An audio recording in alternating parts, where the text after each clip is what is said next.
برای این همسایه نامهربان میگویم این رفتارتان دور از دیانت و وجدان و انسانیت هست که با مهاجرین افغانستان صورت گرفته هست، دور از انسانیت می باشد. حالا مسئله دیانت یک طرف، دور از انسانیت هست که تو یک مرتبه هزارها مهاجر را اخراج کنی و هزارها افغان با عزت را بخواهی بی عزت کنی.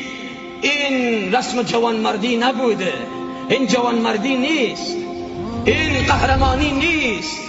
این که تو قدرت خود را به ما نشان بدهی این قدرت نمایی هم نیست. ملتی که یک عمر در کنارتان بودن، مهاجرینی که کشورتان را آباد نمودن، مهاجرینی که اگر توهین نمودید، تحقیر نمودید، لطوکوب نمودید، صدای خود را نکشیدن چون مظلوم و مجبور بودن، امروز تو میایی با بیعزتی اینها را میکشی. این را بدانند مسئولین همسایه نامهربان که این روز به سرشان خواهد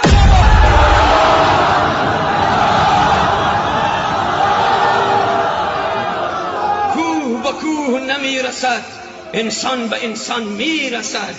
این کره زمین گرد است.